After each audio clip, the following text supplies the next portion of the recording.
Shri Venkateswara gold తాకట్టులో ఉన్న మీ బంగారాన్ని విడిపించి కొనబడును.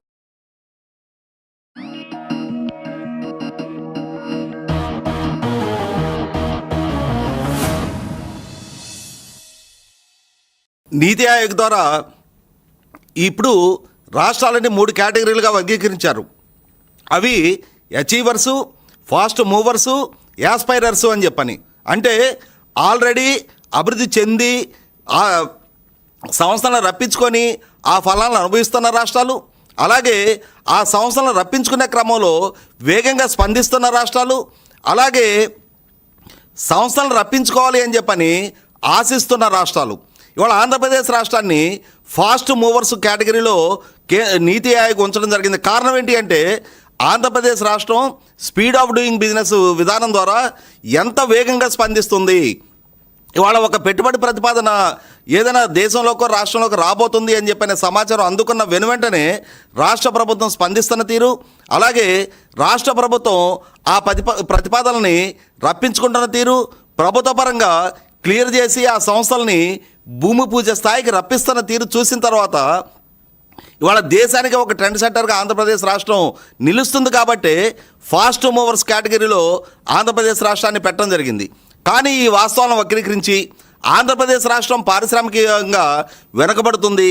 జగన్మోహన్ రెడ్డి గారి పాలనాహయం నాటితో పోల్చి చూస్తే ఇవాళ ఆంధ్రప్రదేశ్ రాష్ట్రంలో పెట్టుబడి ప్రతిపాదనలు పెద్దగా రావటం లేదు అని చెప్పని తప్పుడు సమాచారాన్ని సాక్షి పత్రిక ద్వారా వాళ్ళు ప్రచురిస్తూ కనీసం ఈ సాంకేతికపరమైన అంశాల గురించి అవగాహన లేని సామాన్య ప్రజానీకానికైనా సరే అరే చంద్రబాబు నాయుడు గారి పాలనాహయం కన్నా జగన్ పాలనాహయంలోనే మరింత పెట్టుబడి ప్రతిపాదనలు వచ్చాయంట అని చెప్పని ఈ ర్యాంకులు లాంటి ఈ సాంకేతికపరమైన అంశాలతోటి కొందరినైనా భ్రమింపజేయగలమైన ఒక రకమైన మాయల మరాఠీ టకుటమార విద్యల్ని సాక్షి ద్వారా వైసీపీ ప్రదర్శిస్తుందనేది వాస్తవం.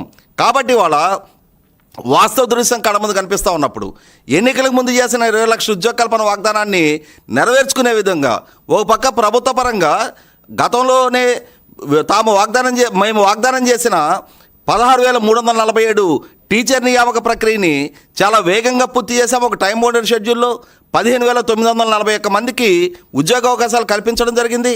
అలాగే 5,757 కానిస్టేబుల్ నియామక ప్రక్రియను కూడా చాలా వేగంగా పూర్తి చేసి వారికి కూడా నియామక పత్రాలు ఇవ్వడం జరిగింది. మళ్ళీ ఇప్పుడు యూనివర్సిటీల్లో professor, assistant professor, additional professor స్థాయి, అసోసియేట్ ప్రొఫెసరు స్థాయి ఉద్యోగాల నుంచి 10,000కు పైగా ఉద్యోగ నియామక ప్రక్రియతోటి మరొక జాబ్ క్యాలెండర్ కూడా ఇప్పుడు విడుదల చేసి ఆ ప్రక్రియ కూడా ఆల్రెడీ నోటిఫికేషన్ స్టేజ్లో ఉన్నది కళ్ళ ముందు కనిపిస్తూ ఉంటే ప్రైవేట్ రంగంలో లక్షలాది ఉద్యోగ కల్పనకి ప్రభుత్వ పరంగా తీసుకుంటున్న చొరవలో సత్ఫలితాలు ఇస్తూ ఉంటే లక్షలాది కోట్ల రూపాయల పరిశ్రమలు గ్రౌండింగ్ అవుతూ ఉంటే తద్వారా రాష్ట్ర యువతకి వలసలు లేని ఉపాధి కల్పన దిశగా ఆంధ్రప్రదేశ్ రాష్ట్రం అడుగులేస్తూ ఉంటే దీన్ని చూసి తట్టుకోలేని ఒక నైరాశ్యంలో మునిగిపోతున్న వైసీపీ మళ్ళీ తిరిగి 2029 ఎన్నికల నాటికి ఎన్నికలకి సమాయత్తం అయ్యే నాటికి ఇన్ని లక్షల మంది యువతకు గనక ఎన్డీఏ కూటమి ప్రభుత్వం ఉద్యోగ అవకాశాలు కల్పించిన పక్షంలో తమకు రాజకీయంగా మనుగడ ఉండదు అనే ఉద్దేశంతో ఒక రకంగా 2019-24 మధ్యకాలంలో నైరాశ్యంలో మునిగిపోయి కొంత పెడదోరలు పడుతున్న యువతలో